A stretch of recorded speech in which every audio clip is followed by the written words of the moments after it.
Okay, this reading is from Buddhism Without Beliefs by Stephen Batchelor. The chapter is Freedom. Opening quote. Therefore we know that unawakened, even a Buddha is a sentient being, and that even a sentient being, if he is awakened in an instant of thought, is a Buddha. When a man is released from a prison, he recovers his freedom. The moment he steps outside the gate, he is freed from his sentience, the wardens, the walls, bars, and locks of his cell.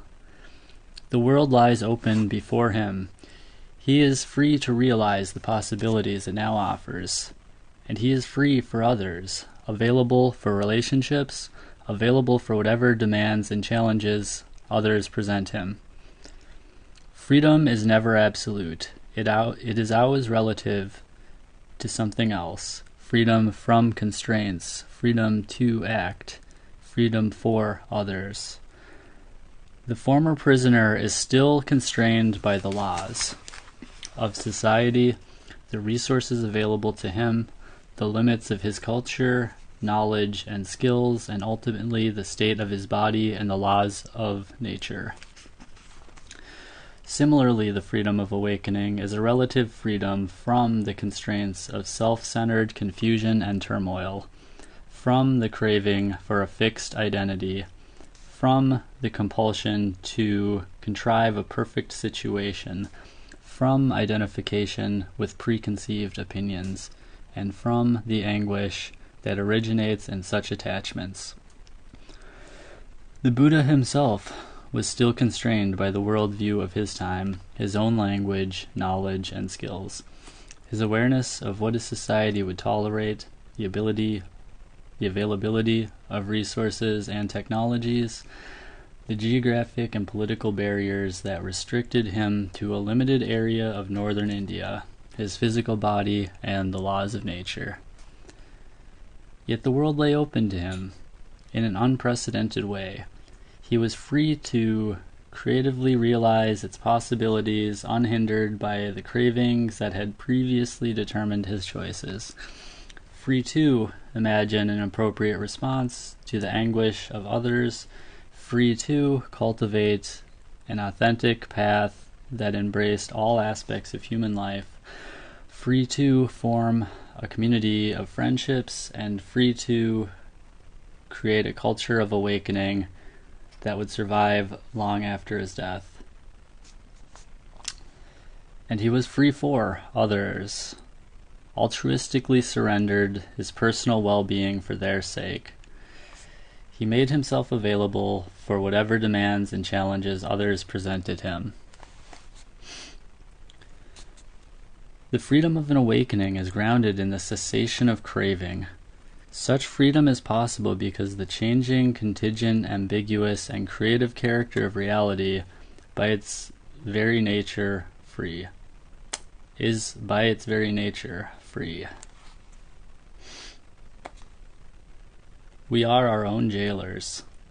We keep ourselves unfree by clinging, out of confusion and fear, to a self that is independently of all conditions, to a self that exists independently of all conditions. Instead of accepting and understanding things as they are, we seek independence from them, and in the fiction of an isolated selfhood. Ironically, this alienated self-centeredness is then confused with individual freedom. Ironically, this alienated self-centeredness is then confused with individual freedom. The aim of Dharma practice is to free ourselves from this illusion of freedom. This is achieved by understanding the anguish that accompanies such delusive independence, and letting go of the confusion and craving that hold it in place. Cultivation of the path begins with an authentic vision of the changing, contingent, and creative character of ourself and the world. While initially the experience of reality's intrinsic freedom may be momentary and sporadic, Dharma practice embraces a way of life that values this experience as normative rather than exceptional.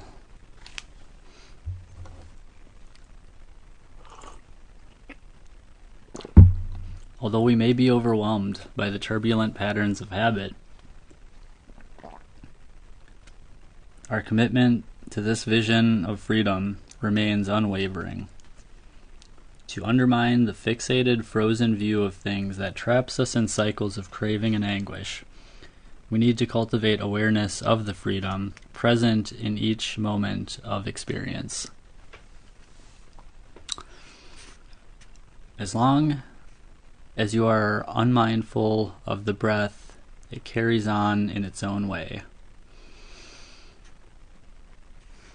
But as soon as you start paying attention to this, you tend to constrain it.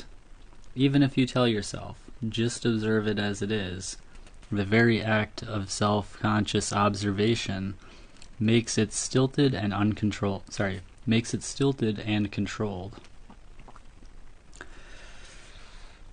You may have the sense that I am breathing rather than it breathes.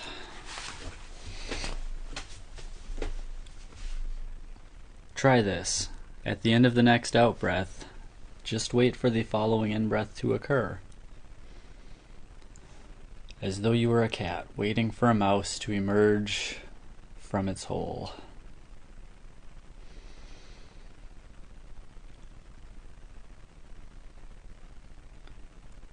You know that the next in-breath will come, but you have no idea precisely when. So while your attention remains as alert and poised in speculative thought,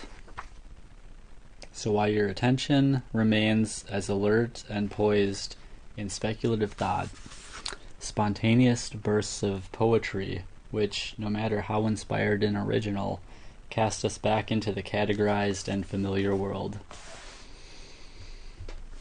The act of Dharma practice is to sustain this with perplexity. Within the context of calm, clear, and centered awareness, such perplexity is neither frustrated nor merely curious about the specific detail of experience. It is an intense, focused questioning into the totality of what is unfolding in any given moment. It is the engine that drives awareness into the heart of what is unknown. The questioning that emerges from unknowing differs from conventional inquiry in that it has no interest in finding an answer.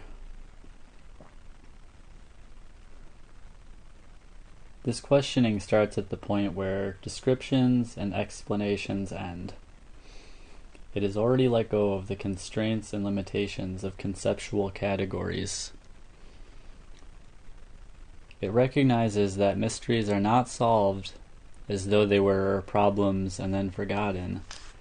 The deeper we penetrate a mystery, the more mysterious it becomes. This perplexed questioning is the central path itself. The refusing to be drawn into the answers of yes and no, it is this and it is not that. It lets go of the extremes of affirmation and negotiation, something and nothing. Like life itself, it just keeps going, free from the need to hold to any fixed positions, including those of Buddhism.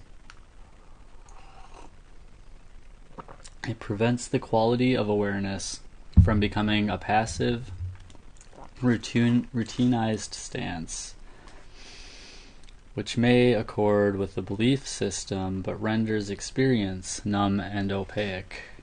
Perplexity keeps awareness on its toes. It reveals experience as transparent, radiant, and unimpeded. Questioning is the track on which the centered person moves. Fired with intensity, but free from turbulence and the compulsion for answers, questioning is content just to let things be. There is not even a hidden agenda at work behind the scenes. Expectations of goals and rewards, such as enlightenment, are recognized for what they are, last-ditch attempts by the ghostly self to subvert the process to its own ends. The more we become conscious of the mysterious unfolding of life, the clearer it becomes that its purpose is not to fulfill the expectations of our ego. We can put into words only the questions it poses, and then let go, listen, and wait. And sip your tea. Note from the reader.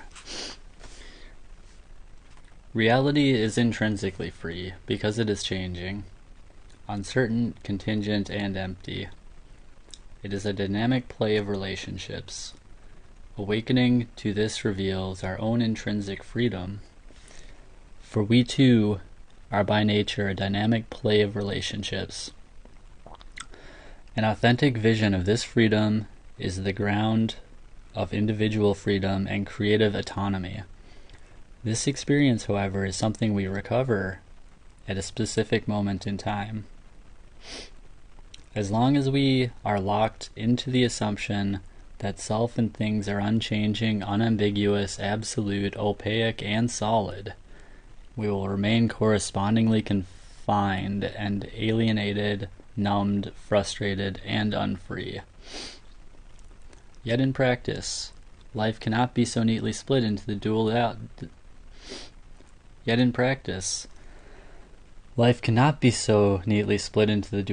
of free and unfree, awakened and unawakened.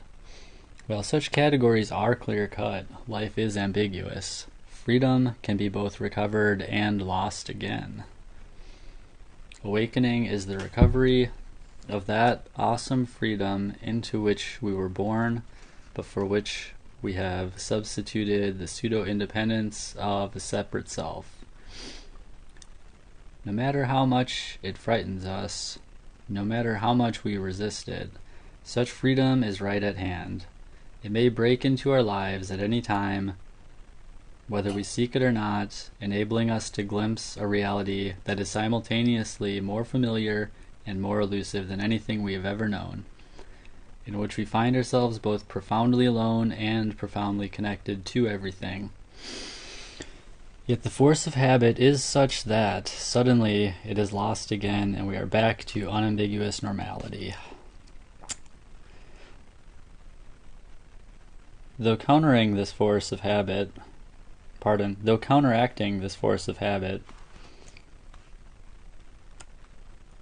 Dharma practice has two objectives: to let go of self-centered craving so that our lives become gradually more awake, and to be receptive to the sudden eruption of awakening into our lives at any moment. Awakening is both a linear process of freedom that is cultivated over time and ever-present possibility of freedom. And an ever-present possibility of freedom. The central path is both a track with a beginning and an end, and the formless potentiality at the very center of experience.